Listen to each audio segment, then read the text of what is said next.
Mendung bergelayut di langit desa Tambaksari, Kabupaten Cilacap, Jawa Tengah. Namun, hal itu tak menyurutkan semangat beraktivitas warganya yang tampak memancar.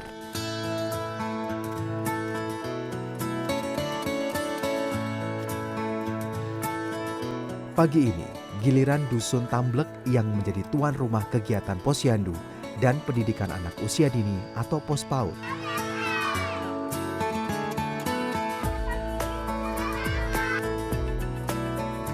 Kegiatan ini rutin diadakan setiap pekan di 5 dusun yang berada di desa Tambaksari. Secara bergantian, masyarakat bersama pemerintah desa menggelar kegiatan yang diinisiasi oleh Yayasan An-Nur itu. Berbekal keikhlasan membantu mengentaskan masyarakat dari keterbelakangan pendidikan, Elis Sulistianingsih bersama ayahnya, almarhum Karsono, mendirikan Yayasan An-Nur pada 2001. Elis bahkan rela meninggalkan kesempatan menjadi pegawai negeri sipil di Kabupaten Cilacap demi membantu sang ayah mengembangkan yayasan ini.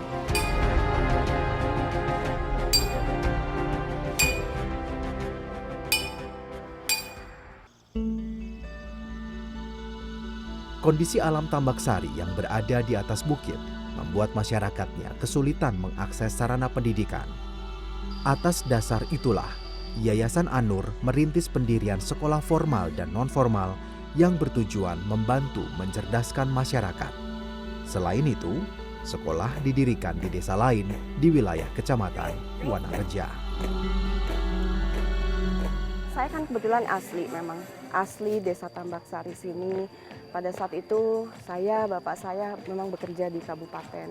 Nah, ketika bapak saya pensiun, kita balik ke desa, pulang. Kemudian apa nih yang bisa kita lakukan dengan ada permasalahan-permasalahan yang menurut pendapat kami itu sangat krusial. Pertama, mindset. Lagi-lagi kok jarang ya anak yang melanjutkan sekolah. Rata-rata anak lulus SD, kalau yang cowok kerja, yang cewek menikah. Jadi pernikahan dini itu masalah utama kami waktu itu pertama kali. Kedua, masalah urbanisasi. Jadi usia produktif itu justru tidak ada di desa. Karena apa? Mereka semua lari ke kota dengan skill yang sangat-sangat minimal. Dari latar belakang itulah kami merasa ada panggilan hati untuk mendekatkan diri ke masyarakat di dunia pendidikan ini. Tahun 2003 kita bangunlah SMP Anak Soleh. 2003 ya? Ya, tahun 2003 gitu. Dengan 14 anak, Mas. 14 anak pun yang kita ambil dari rumah ke rumah. Kita sekitar sini sampai kami harus membujuk ke orang tuanya supaya anak sekolah. Karena kadang-kadang bagi mereka sekolah tuh nggak ngasilin duit katanya. Mendingan kamu kerja aja daripada sekolah. Tapi kami coba memberi pengertian ke mereka. Akhirnya terkumpul 14 anak. Kami belum punya gedung, Mas. Belum punya sama sekali. Masih satu tempat. Iya, dan itu hanya gudang. Gudang, kemudian nggak ada bangku sama sekali, hanya kelasa kalau orang Jawa bilang, tikar gitu kan. Disitulah saya cikal bakal dirikan SMP. Ditanya juga oleh dinas waktu kita meminta izin. Yeah. Lah modalnya apa? Ini SMP kok kayak gini? Ya waktu itu kami menjawab saja bahwa modal kami adalah niat yang baik. Kemudian tenaga, waktu, pikiran ya insya Allah akan kita dedikasikan. Kemudian ya kami ada lahan yang diwakafkan untuk lembaga pendidikan ini. Kemudian berjalan ya alhamdulillah sekarang SMP sudah 200 siswa. 200. Ya, kemudian sudah 10 kali meluluskan dengan hasil yang sangat baik. Dan di tahun 2007 kami dirikan PKBM, Mas. PKBM itu pendidikan non formalnya karena kami merasa bahwa masyarakat yang usia non formal pun, maksudnya bukan usia sekolah, itu punya hak yang sama untuk mendapatkan fasilitas pendidikan itu sendiri. Di TK PAUD sendiri mungkin memang kan di daerah Tambaksari ini terutama anak-anaknya cukup banyak. Lalu dari orang tuanya sendiri bagaimana Bu? Perhatiannya atau mungkin semangatnya mereka untuk menyekolahkan istilahnya anak-anaknya untuk TK dan PAUD mungkin karena belum terlalu mungkin mereka merasa bahwa tidak usah deh anak-anak atau seperti apa Bu di sini? Awalnya luar biasa, Mas. Saya tidak pernah menganggap kesulitan sebagai sebuah masalah. Itu tantangan. Awalnya luar biasa. Kenapa? Nyekolahkan ke SD aja mereka karena terpaksa. apalagi PAUD, TK, yang bagi mereka ngapain anak-anak sekolah gitu, di rumah juga ada. Yang paling pertama, ini ada biayanya enggak gitu kan. Tapi kita paham bahwa anak usia 0 sampai 6 tahun itu kan golden age ya, bagaimana kita membentuk karakter mereka untuk menjadi pribadi yang lebih baik nantinya. Sosialisasi ke masyarakat itu nggak sebulan 2 bulan Mas. Kami butuh waktu 3 tahun untuk betul-betul ada masyarakat yang mau nyekolahkan anaknya di TK dan PAUD. Itu satu. Kami dengan tim kerja kami, saya bilang gini, sabar. Karena segala sesuatu itu memang harus ada prosesnya, seperti itu. Alhamdulillah, kita bahkan sudah bikin 5 kelas. Ada 5 kelas kunjungan, karena di Desa Tambak Sari ini pun kan lokasi dari dusun ke dusun cukup jauh. Kalau semuanya harus di TK PAUD inti, itu terlalu jaraknya jauh. Makanya kami membuka kelas kunjungan. Kemudian juga di desa atas, karena ada 3 desa lagi dari kami juga membuka lembaga PAUD TK untuk masyarakat yang ada di atas. Jadi tidak terpusat di dusun ini saja. Tidak. Saya jemput bola ya Bu? Iya. Bahkan untuk paket B, paket C, kami pun sudah buka kelas di 2 desa. Di desa binaan kami, yaitu Desa Madusari, Desa Palugon gitu. Di sana juga ada warga belajar paket B, paket C yang pembelajarannya ya di desa mereka gitu. Hanya kita memotivasi SDM-SDM yang ada di sana untuk bersama-sama membangun masyarakat.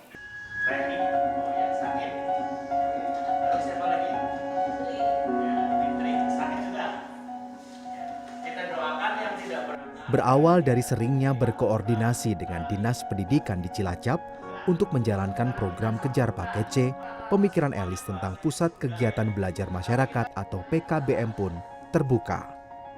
Melalui PKBM inilah, Elis menilai dapat terbentuk perilaku masyarakat aktif belajar guna meningkatkan kualitas hidup.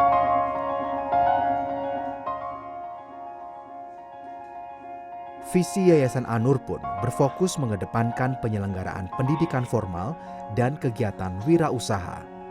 Kegigihan Elis mengajak warga di sekitarnya agar terus menimba ilmu tanpa melihat latar belakang ekonomi, jenis kelamin, dan usia, memacu semangat anak didiknya. Saya termotivasi untuk belajar kembali meskipun usia saya sudah 46 tahun. Dulu waktu saya sekolah sempat drop out gitu, ketika itu saya sakit lama, kemudian sekarang ada PKBM Kejar Paket C di sini, saya termotivasi untuk sekolah lagi. Yang pertama untuk menambah wawasan, kemudian untuk menambah pengalaman, kemudian yang selanjutnya untuk memotivasi anak saya supaya semangat bersekolah gitu. Pembelajaran saya di sini ya cukup menyenangkan. Nggak begitu tegang, semua guru-gurunya ramah semua, nggak nambah stres. Mungkin kalau di rumah itu jenuh, kalau di sini ya jadi santai ya. Gitu. Ia mencari uang untuk biaya sekolah siswa binaan itu. Itu yang saya berkesan dari Bu Elis, sangat perhatian sekali.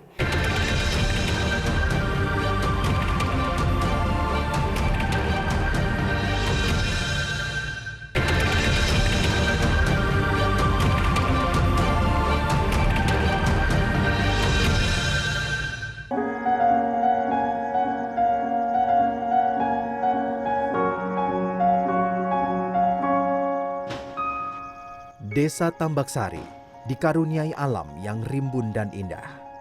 Sinar matahari yang cukup sepanjang tahun dan sungai yang mengalir deras menjadikan berbagai pepohonan tumbuh dengan baik di sini.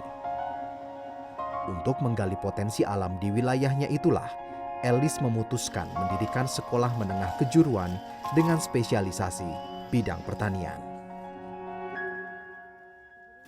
Jadi ini lahannya berapa luas Bu? Ini lahan SMK Gagas yang kita gunakan untuk praktek anak-anak itu kurang lebih setengah hektar Mas. Jadi kita juga ada praktek anak-anak bagaimana menanam padi, juga tanaman-tanaman hortikultura gitu kan.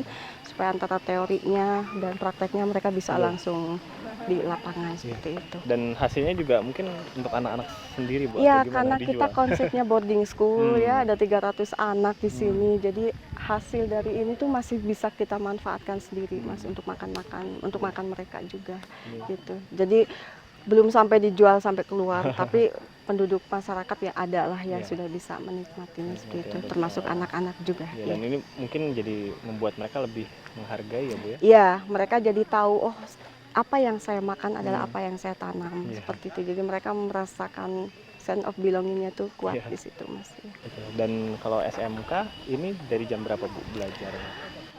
Kita itu memadukan 3 kurikulum Hmm. sekaligus antara umum, wirausaha, dan kepesantrenan, sehingga kita mulai dari jam 7:15, kita selesai jam 3:30 sore.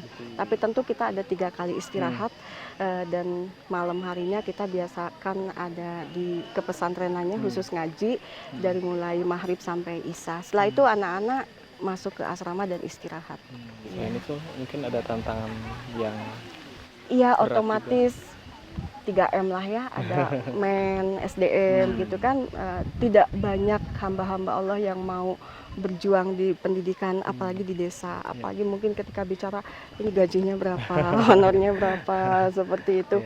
Tapi ya pelan-pelan ternyata Allah juga memberikan jalan sampai kami mempunyai 40 tenaga pengajar untuk pendidikan di sini. dan semuanya S1 ya Bu ya. Alhamdulillah semuanya sarjana sesuai basic pendidikan mereka, karena ya meskipun di tempat terpencil saya tetap belajar profesional bahwa anak itu harus dididik oleh expertnya gitu kan.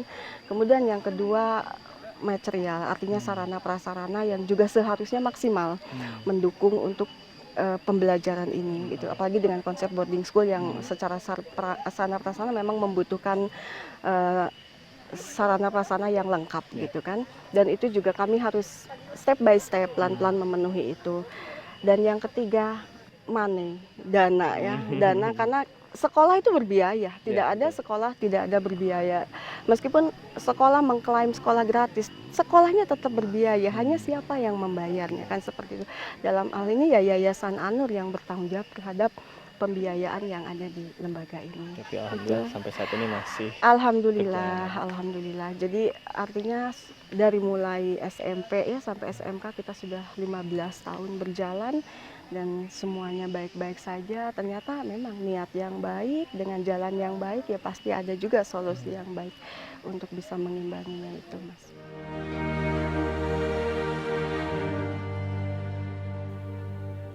Sosok Elis yang pekerja keras tetapi penuh perhatian kepada orang-orang di sekitarnya menjadi salah satu kunci keberhasilannya menghadapi berbagai tantangan. Bu Elis itu sering memperhatikan saya, memperhatikan para pegawainya yang mungkin saat itu tidak hanya sedang bekerja saja gitu loh. Kami waktu itu saya sedang tidak aktif bekerja pun Bu Elis sering menghubungi saya menanyakan bagaimana keadaan kesehatan saya. Kemudian kalau ada apa-apa beri kabar, beritahu. Itu yang saya berkesan dari Bu Elis. Sangat perhatian sekali.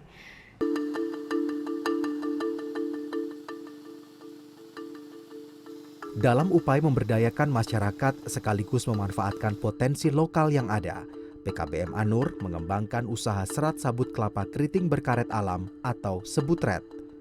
Sebutret dikenal juga sebagai rubberized core.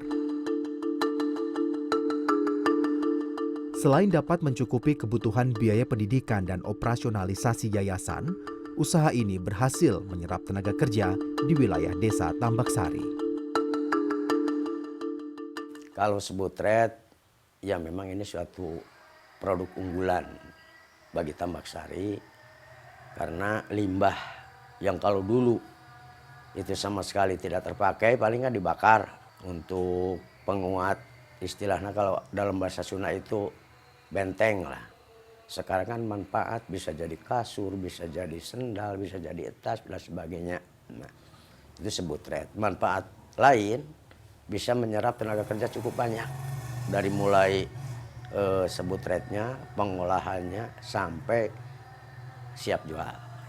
Itu sebutret. Dan yang paling utama sebenarnya ya, mereka kan harus tetap bersekolah, Mas. Ketika juga tenaga pengajar yang ada di sini ya, dengan ada usaha ini paling tidak dari situ kami juga mencoba untuk menjalankan roda lembaga yang ada di Yayasan An-Nur melalui usaha ini. Ya.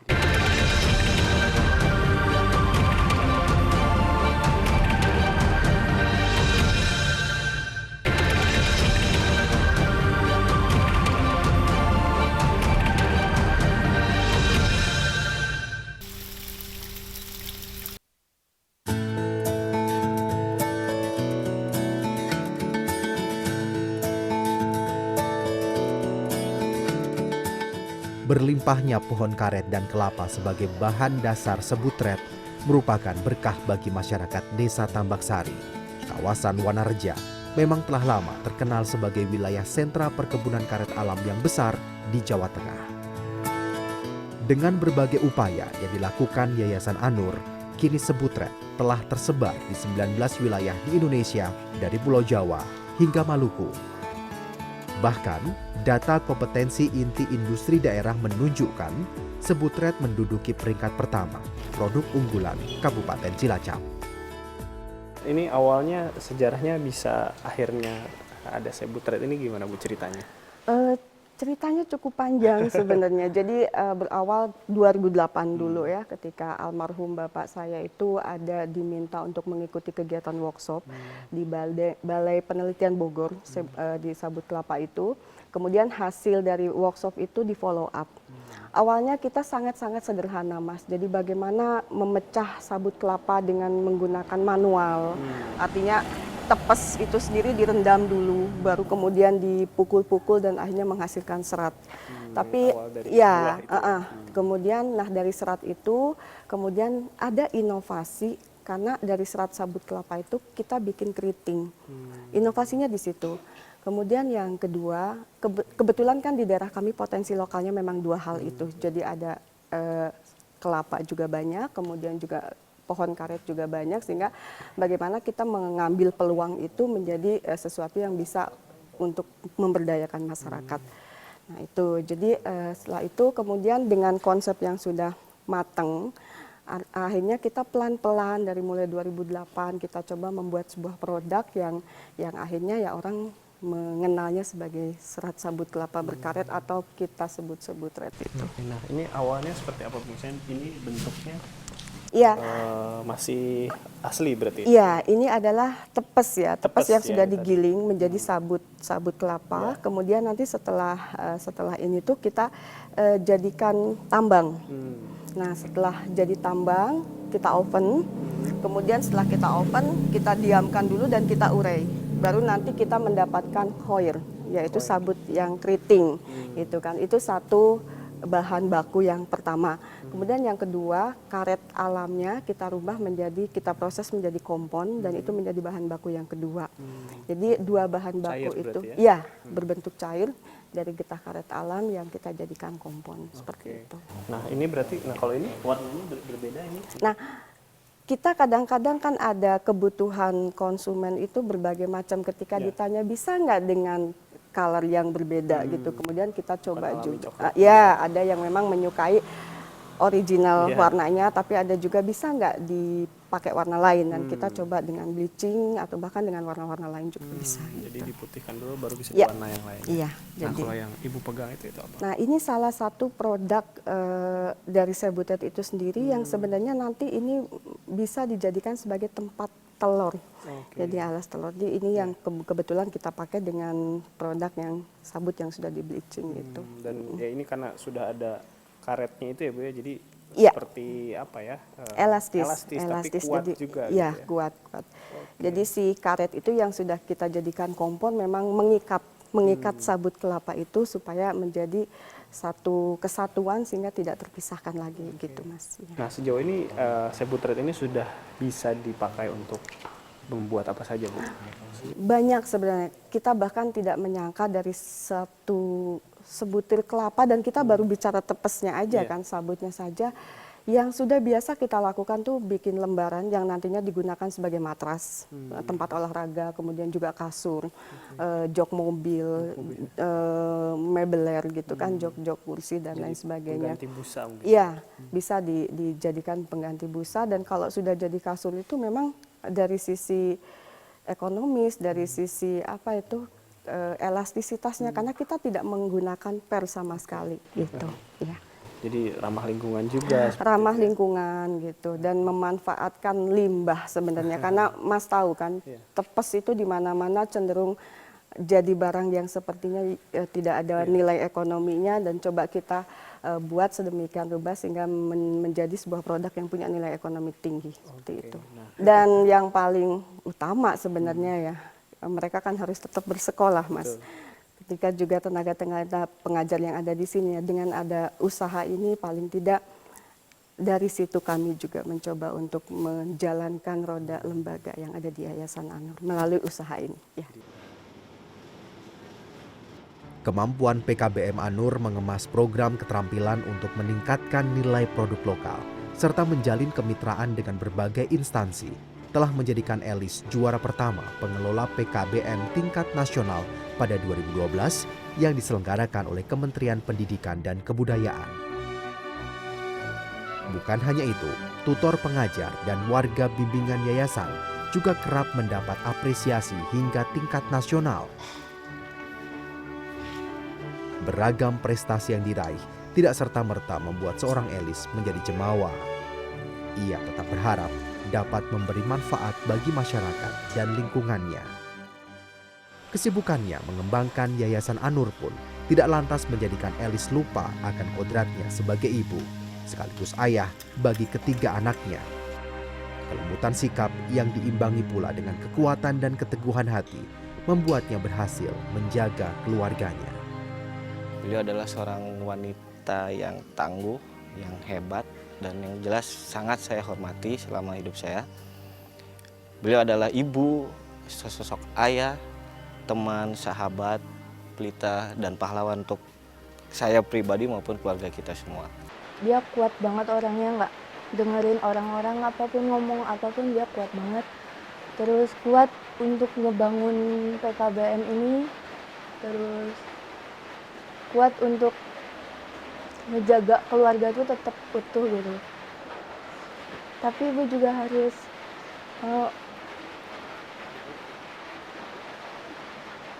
ingat ke ibu sendiri, bahagia, sehat, jangan lupa makan gitu. Elis Siti Sulistianingsih adalah sosok perempuan lembut dengan tekad yang kuat.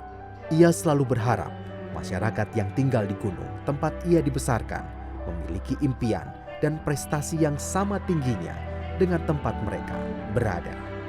Tinggal boleh di gunung, tapi prestasi juga jangan kalah. Harus gunung juga.